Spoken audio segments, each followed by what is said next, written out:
सन्मति के सुसमाचार अध्याय 13 उसके 16 में हम पढ़ते हैं। वहां पर यीशु क्रिस्त कहते हैं कि धन्य है वे आंखें जो आज ये देखती हैं, धन्य है वे कान जो सुनते हैं, क्योंकि कितने ही नबी और धर्मात्मा ये सब देखना चाहते थे जिन्हें आज तुम देखते हो। यही वो रूपांतरण की घटना है जिसे ना जाने कितने नबी और धर्मात्मा लोग देखना चाहते थे, जिन्हें आज इन 3 शिष्यों ने देखा, पैतरुस, याकूब और योहन। और स्वर्ग से एक वाणी सुनाई दी, यह मेरा प्रिय पुत्र है, इसकी सुनो। आखिर यीशु में ऐसी क्या बात थी जिसके लिए उसका रूपांतरण हुआ और यह बतलाना पड़ा कि इनकी सुनना है। एक बार की बात है, एक छोटा बच्चा था और उसके शरीर के सभी अंग सामान्य रूप से नहीं थे। उसका सर बड़ा था, एक हाथ छोटा था, पैर लंबे थे। वो सभी बच्चों में से सबसे अलग दिखाई देता था और सब लोग उसको चिढ़ाते थे। सब लोग सोचते थे ये कैसा बच्चा है, शैतान है या मॉन्स्टर है। एक दिन स्कूल से टीचर्स ने सभी बच्चों को पिकनिक लेके गई और वो पार्क में जहाँ पिकनिक लेके गई वहाँ बहुत सारे झूले थे, बच्चे बहुत खेले। और वहाँ पर एक कमरा था जहाँ पर बहुत प्रकार के आईने रखे हुए थे, अनेक अनेक प्रकार के आईने, मिरर। बच्चे उसके सामने जाते तो बहुत हंसते, क्योंकि जो आईने के सामने जाता था, कुछ आईने में वो बहुत मोटे दिखते थे, कुछ आईने में बहुत पतले दिखते थे, कुछ आईने में वो पानी के समान लहराते हुए दिखते थे, अलग अलग रूपों में।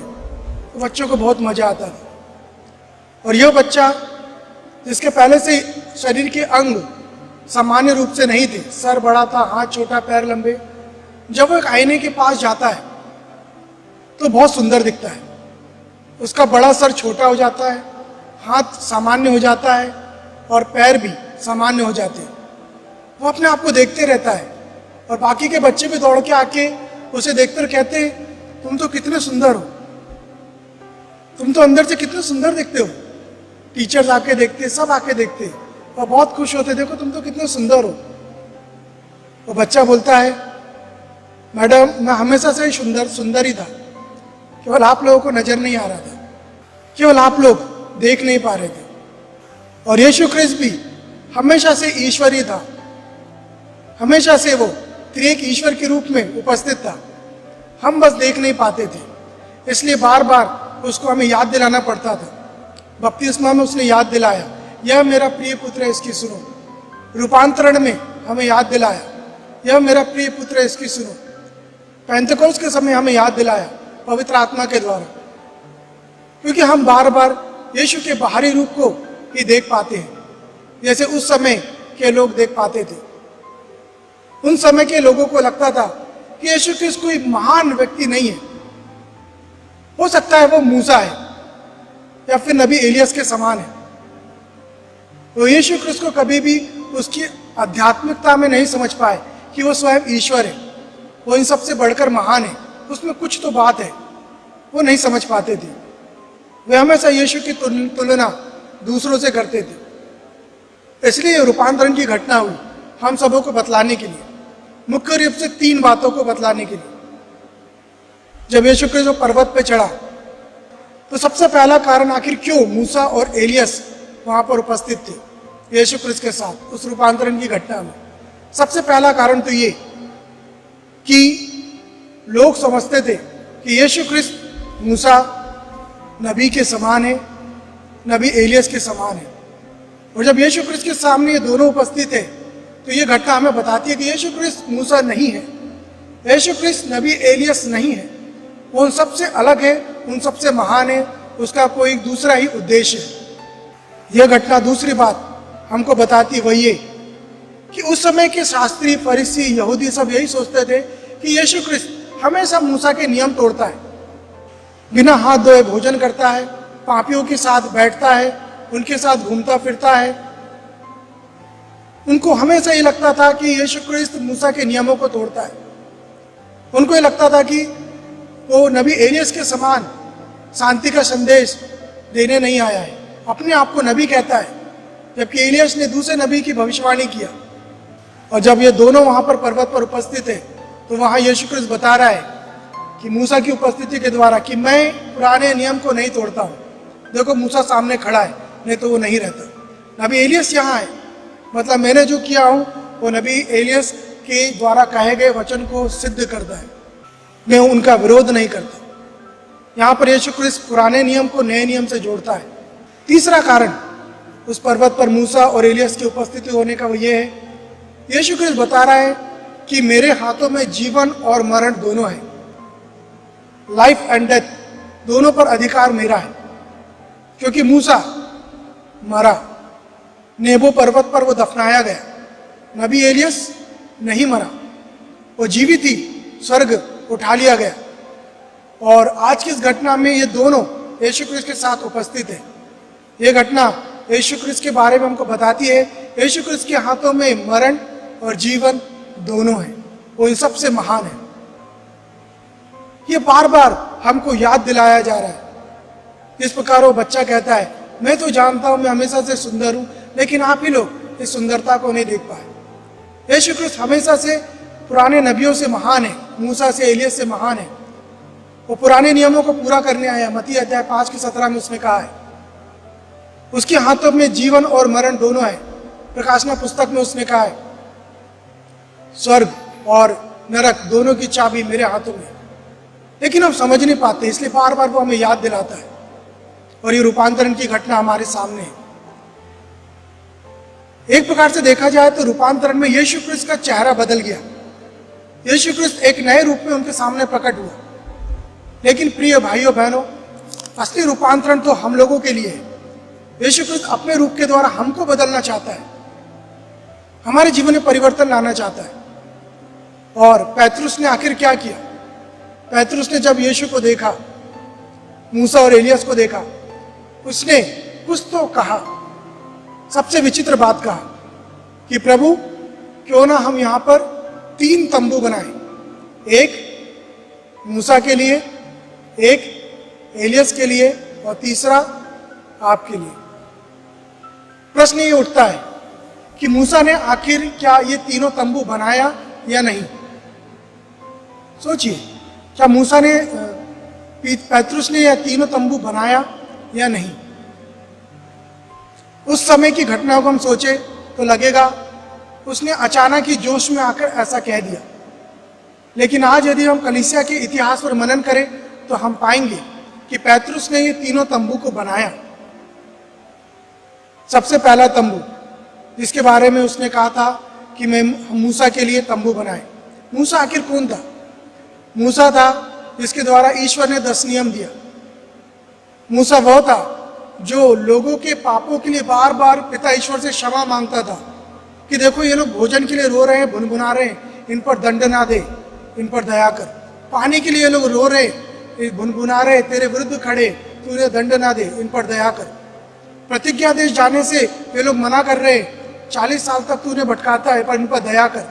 सांप के द्वारा ये डसे गए, इन पर तू दया कर। मूसा हमेशा उनके लिए क्षमा मांगता था, उनके लिए ईश्वर से प्रार्थना करता था, उनको वो बताता था क्या करना चाहिए, क्या नहीं करना चाहिए, ईश्वर की क्या इच्छा है आपके जीवन में, यह मूसा बताया करता था।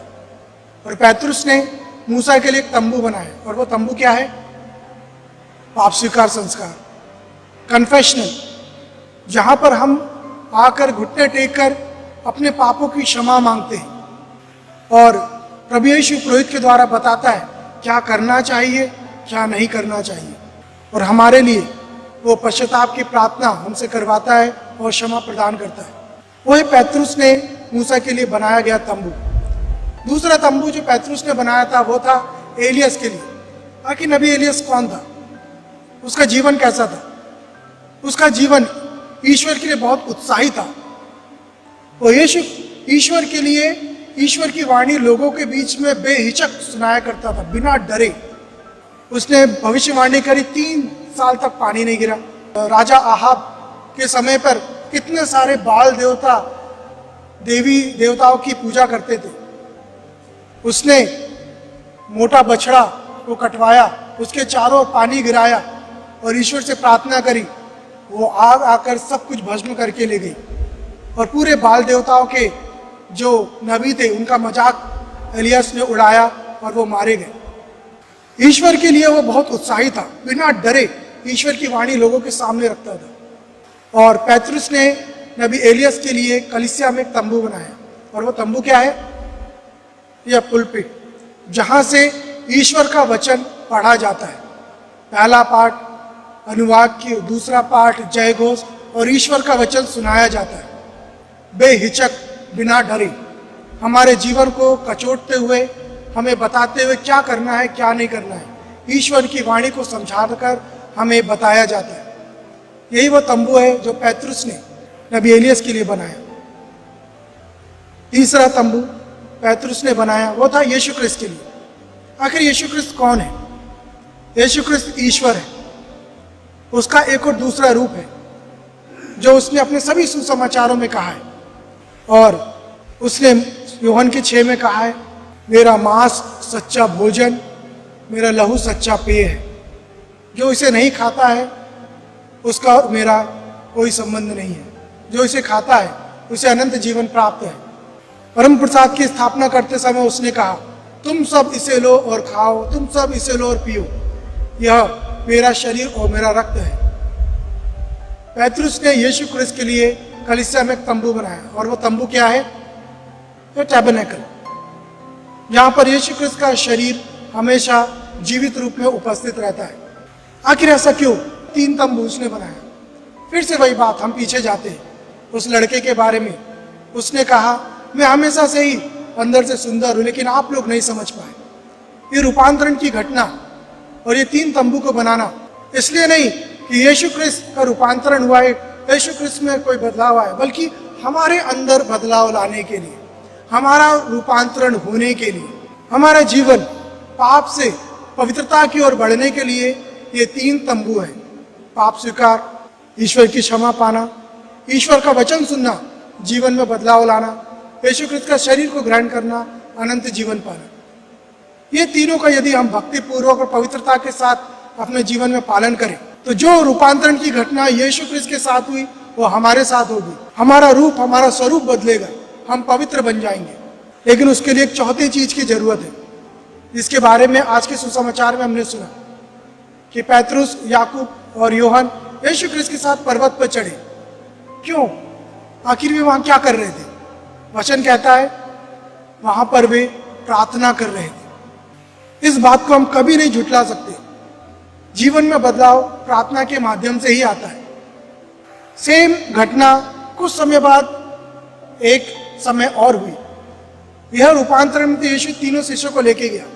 यदि हम बाइबल को थोड़ा सा याद करें तो हमको पता चलेगा, बाइबल में एक ऐसी जगह और है जब यीशु क्रिस्त इन 3 शिष्यों को अपने साथ कहीं लेके चलता है। सोचिए कहाँ लेके जाता है? वो है गेत्सेमनी बारी में। पैतरुस, याकूब, यूहन्ना को यीशु अपने साथ लेके चलता है, और वहां पर क्या होता है? तीनों सो जाते हैं। यीशु क्रिस्त आके जगाता है, थोड़ी देर बाद फिर सो जाते हैं। यीशु क्रिस्त आकर फिर जगाता है। इस रूपांतरण की घटना में बहुत सारी चीजें हुई हैं। यीशु क्रिस्त का चेहरा बदल गया, बादल ने आकर उनको ढक लिया, एक वाणी सुनाई दी, यह मेरा प्रिय पुत्र है। मूसा और एलियस नजर आए। शिष्य लोग डर गए, यीशु ने उसको छुआ और उनका डर दूर हो गया। इतनी सारी चीजें हुई। ये 3 शिष्यों को फिर यीशु लेकर गेत्सेमनी बारी में जाता है। वहां को कुछ सुनने को मिलता है क्या? कुछ भी नहीं, कुछ भी नहीं। क्या पता चलता है? शिष्य सो रहे। यदि हम थोड़ा मनन करें, मनुष्य की दृष्टि से सोचे, तो हम पाएंगे जरूर गेत्सेमनी बारी में भी कुछ ना कुछ हुआ होगा, जरूर हुआ होगा। हो सकता है वहां भी बादल के रूप में ईश्वर यीशु क्रिस्त के ऊपर उपस्थित हुआ होगा। हो सकता है वहां पर भी मूसा और एलियस आए होंगे। हो सकता है वहां भी यीशु क्रिस्त का स्वरूप बदल गया होगा। हो सकता है वहां स्वर्गदूत आए होंगे। हो सकता है वहां और पुराने नबी उपस्थित रहे होंगे। लेकिन हमको मालूम है क्या? नहीं। क्यों? क्योंकि शिष्य लोग सो रहे थे और रूपांतरण के समय वो लोग प्रार्थना कर रहे थे। ये दोनों घटना हमें यही बताती है कि यीशु क्रिस्त हमारे जीवन में बदलाव लाना चाहता है। पैतरुस ने 3 तंबू तो बना दिए कलीसिया की ओर से, तो कलीसिया अपना काम करेगी, लेकिन हमको हमारा बहुमूल्य कार्य करना है, उसको छोड़ना नहीं है, और वो है प्रार्थना करते रहना, हमेशा जागते रहना, क्योंकि प्रार्थना में ही चमत्कार है, प्रार्थना में ही रूपांतरण है। सोने में और बिना ध्यान देने में कुछ भी नहीं है। और सबसे अंतिम बात जो आज के सुसमाचार में है वो ये है कि यीशु क्रिस्त उस पर्वत से उतरकर एक नए मिशन के साथ चल पड़ता है, और वह नया मिशन क्या है? कलवारी पर्वत। ताबोर पर्वत से उतरकर वो कलवारी पर्वत की ओर निकल पड़ा है। उसको मालूम है कि अब उसे क्या करना है। और जब हमारे जीवन में बदलाव आता है, सच्चा पाप स्वीकार हम करते हैं, यीशु क्रिस्त के वचनों को इस कान से निकलकर यहाँ से ना निकालकर अपने दिल में बिठालते हैं, मनन करते हैं कि ईश्वर का वचन मुझसे क्या कह रहा है, उसके परम प्रसाद को पवित्रता के साथ हम ग्रहण करते हैं, तब यीशु क्रिस्त हमको बताता है कि अब हमारे जीवन में हमें किस मार्ग की ओर बढ़ना है। लेकिन उसके लिए सबसे ज़्यादा जरूरी है प्रार्थना। तो आइए प्रिय भाइयों बहनों, 40 काल के दूसरे इतवार में कलीसिया हमारे सामने यीशु क्रिस्त के रूपांतरण को रखती है। पहले इतवार में हमने देखा यीशु क्रिस्त की परीक्षा शैतान ने 3 बार ली। आज पैतरुस 3 तंबू बनाता है। आइए हम आज के पाठों पे मनन करें और हमारे जीवन में झांके, क्या इन 3 तंबू का उपयोग हम सही में उपयोग कर रहे हैं? सही में इस पवित्रता जो आशीर्वाद 3 तंबू से मिलेगा, हम उसको अपने जीवन में चरितार्थ कर रहे हैं?